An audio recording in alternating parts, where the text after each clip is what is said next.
How did a simple farming game scam over 100,000 people and vanish with millions? We uncover the shocking story of a seemingly innocent app that turned into one of the biggest scams in Turkey. What started as a game about running a virtual farm stole millions of dollars from unsuspecting users. Stick around as we dive into the rise and fall of this Ponzi scheme and how the mastermind behind it managed to disappear with $13 million. Before we jump into the details, make sure to hit that like button and subscribe for more mind-blowing stories and financial frauds. Let's get into it. In July 2016, a new game called ChicBank launched on the Turkish App Store. The game's premise seemed simple. Players could invest in virtual farms, raising cows, chickens, goats, and more.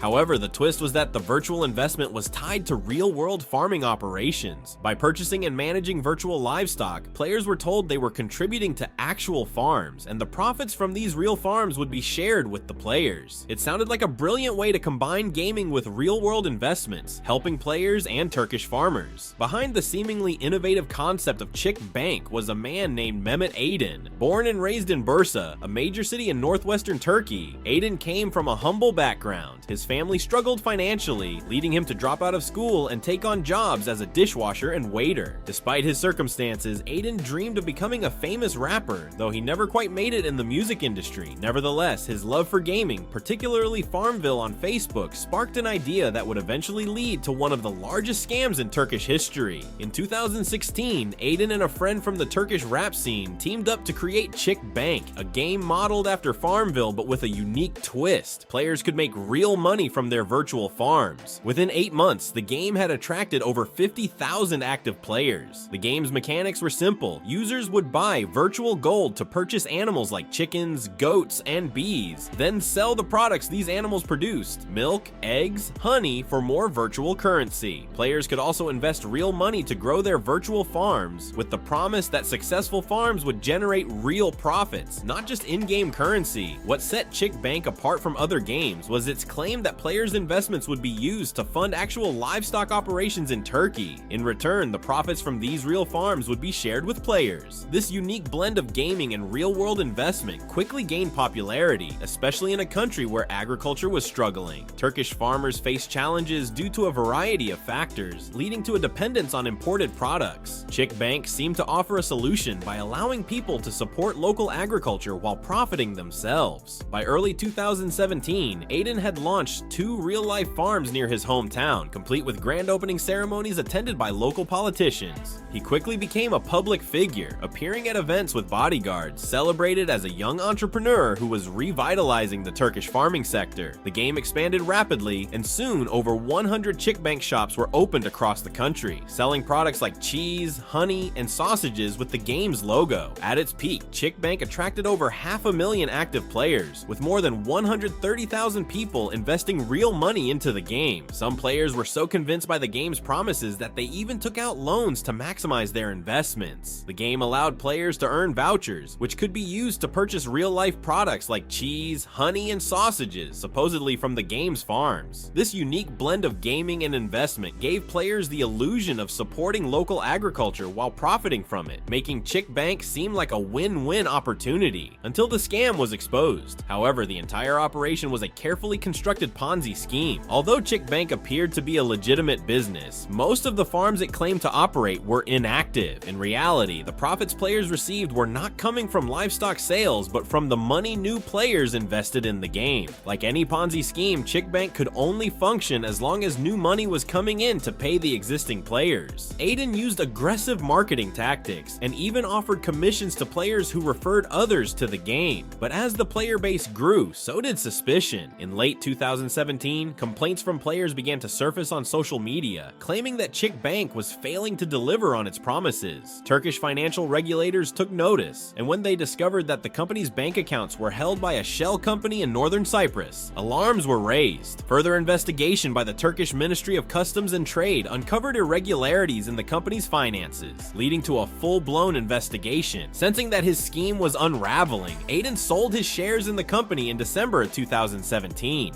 By January 2018, ChicBank announced it would no longer accept new players, and payouts to existing players were halted. Many players who had invested their life savings into the game were devastated, realizing they had been duped. In March 2018, Turkish authorities officially declared ChicBank a scam, and prosecutors issued arrest warrants for Aydin and several of his associates. But by the time authorities caught on, Aydin had already fled the country. Interpol issued a red notice for his arrest, and the search for Aydin became an international affair. He was eventually tracked down to Uruguay, where he was living a lavish lifestyle, complete with a Ferrari and a private yacht, all funded by the millions he had stolen from ChicBank investors. According to his former bodyguard, Aydin had been funneling money out of the company long before his escape, frequently traveling to northern Cyprus to gamble at casinos. In the aftermath of the ChicBank scandal, thousands of investors found themselves empty-handed, having lost their life savings to what turned out to be a well-orchestrated Ponzi scheme. Turkish media was flooded with coverage of the fallout as the scale of the scam became apparent. The anger of those who had poured their money into the game was palpable, with many expressing outrage over being duped by what seemed like a genuine opportunity to both earn profits and support Turkish agriculture. Some investors, driven by desperation, even took matters into their own hands. In a dramatic display of frustration, a group of players raided one of the actual farms tied to the ChicBank operation, attempting to seize livestock in a bid to recoup some of their financial losses. Despite the chaos surrounding him, Mehmet Aydin, the mastermind behind the scam, continued to present himself as a victim of circumstance. He insisted that he was unable to pay the promised profits to players because the Turkish government had frozen his company's assets. His claims, however, did little to calm the growing outrage, as it became increasingly clear that Aydin had fled with millions, leaving behind devastated investors and an entire country stunned by the scale of his deception. For a while, it seemed like Aydin might get away with his crime, but in 2020, private investigators discovered that he had moved to Brazil. Finally, in July 2021, Aydin turned himself into the Turkish consulate in Sao Paulo. He was arrested and extradited to Turkey, where he now faces charges that could land him in prison for a staggering 89,000 years. His lavish assets, including his Ferrari and yacht, were seized by authorities, and while he had fled the country with $8.5 million, he returned with just $13 in his wallet. The ChicBank scandal serves as a reminder of how easy it can be to fall for something that seems too good to be true. Aydin's scheme preyed on people's desire to make money while supporting their country's struggling economy, and in the end, over 130,000 people were left empty-handed, with nothing but a hard lesson learned about the dangers of unchecked optimism in the face of fraud. Thank you for watching the 2-Minute Entrepreneurship channel. The story of ChicBank is a reminder that if something sounds too good to be true, it probably is. What are your thoughts on this wild scam? Let us know in the comments. Don't forget to like, subscribe, and hit the notification bell for more fascinating stories like this one. See you next time.